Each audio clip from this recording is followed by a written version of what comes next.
Halo kawan-kawan, perkenalkan nama saya Hieronymus Iman Cukurwaro, MA 7 Ruang 12, mata kuliah Bahasa Indonesia. Ini saya mau memaparkan tentang kaidah penulisan huruf.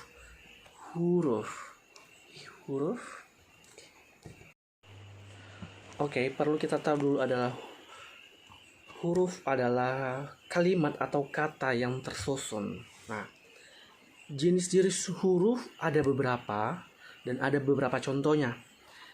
Dari huruf pertama yang kita akan bisa paparkan adalah huruf abjad. Mungkin teman-teman tahu apa yang dimaksud dengan huruf abjad. Mungkin dari SD, SMP, SMA kita mempelajari apa itu huruf abjad. Bahkan kita melakukannya dalam kehidupan sehari-hari atau memaparkannya di dalam kehidupan sehari-hari. Huruf abjad terbilang dari huruf kapital dan huruf kecil. Huruf kapital adalah huruf yang besar atau sering bisa kita katakan dalam kata-kata kalimat yang besar atau kalimat pertama gitu. Dan huruf kecil adalah kalimat-kalimat yang mengatakan kalimat itu kecil. Artinya seperti huruf A. A untuk kapital, dia berbentuk seperti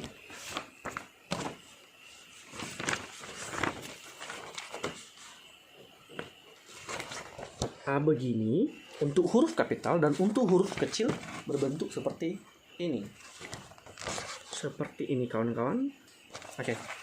Dan begitu juga dari B, C, D, E, F, G, H sampai Z untuk huruf kapital. Dia menggunakan huruf kata yang besar. Ya, tidak perlu saya memperjelas, mungkin kita tahu apa itu huruf kapital. Dan huruf kecil juga seperti itu. Nah, di dalam huruf ini penyebutannya ada beberapa cara. Seperti huruf A, kita hanya menggunakan dia dengan kata A. Tidak ada penggabungan kata atau dua huruf.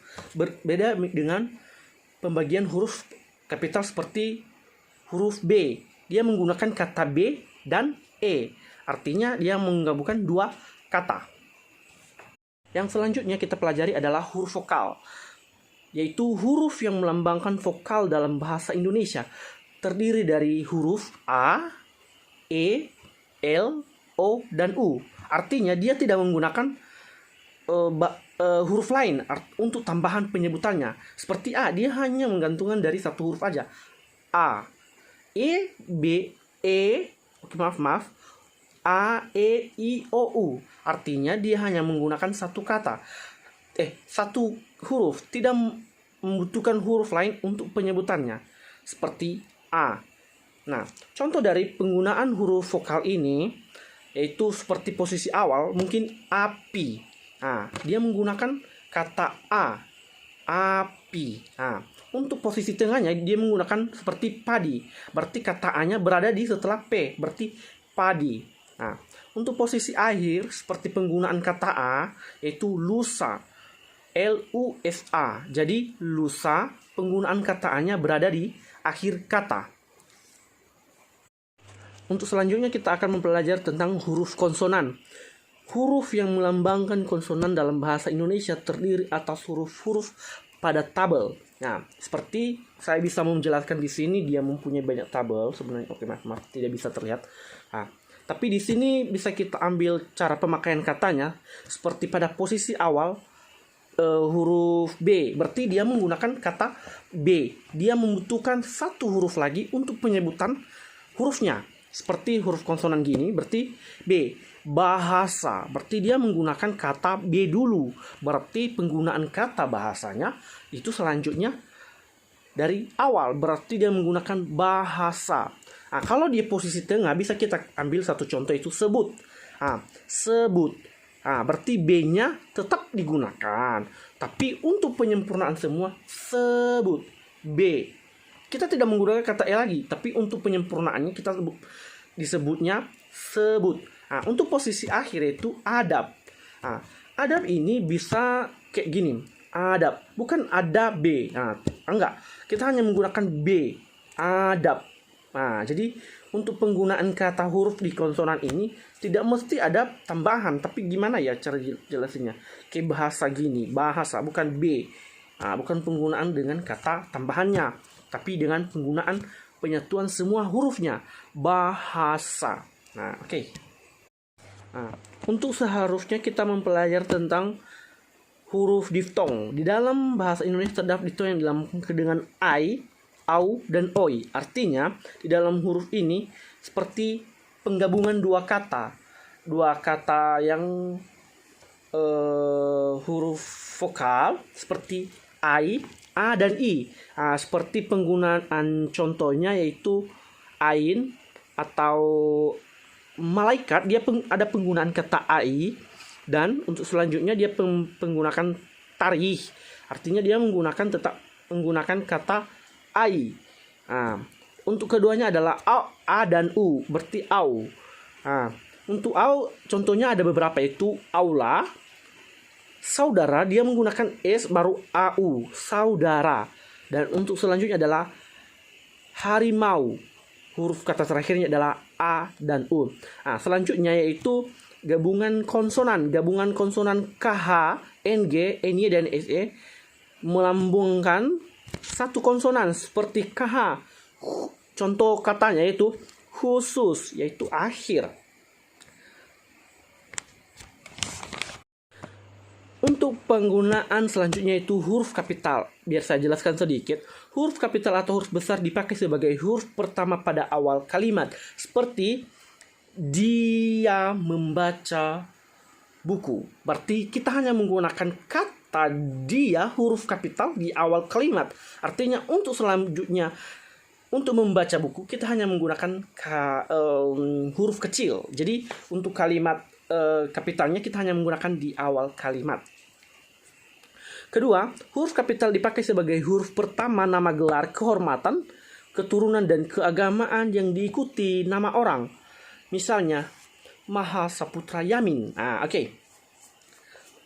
Contohnya seperti ini, nama saya saja, Hieronymus Iman Syukurwaru. Jadi bisa kita gunakan huruf kapital semua, dan juga bisa kita gunakan untuk hanya Hieronymus, kata hurufnya H besar semua, imannya I hanya huruf kapital saja, imannya huruf kecil. Kayak gitu penggunaan huruf kapital sebagai huruf pertama nama gelar atau kehormatan yang untuk kehormatan seseorang.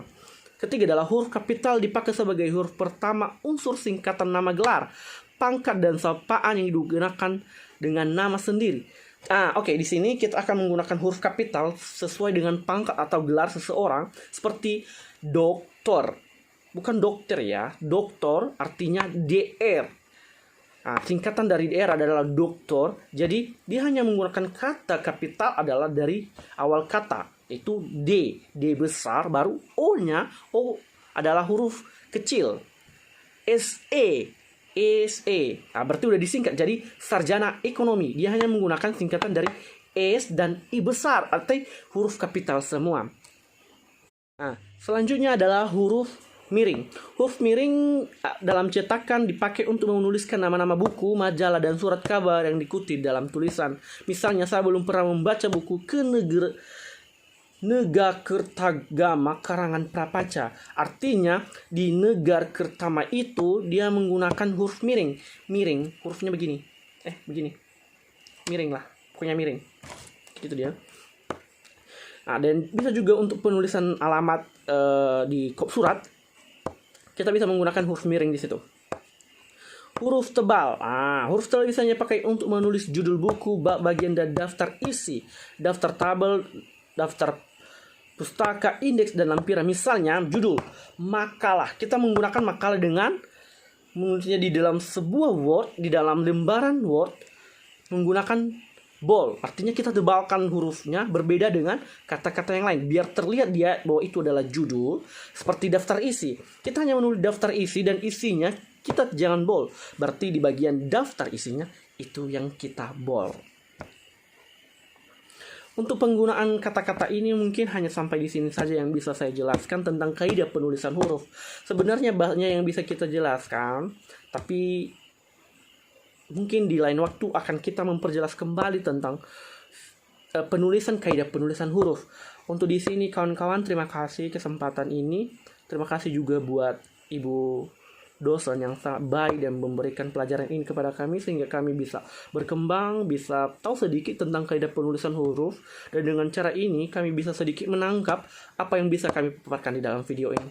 Terima kasih sebelumnya. Jika ada kata-kata yang tidak berkenan di dalam perkataan saya selama membuat video ini, saya mohon maaf untuk kita semua. Dan jikalau ada yang bagus di dalam video ini, mari kita simak dengan baik, mari kita baca dengan baik. Terima kasih dan sampai jumpa di video selanjutnya. See you.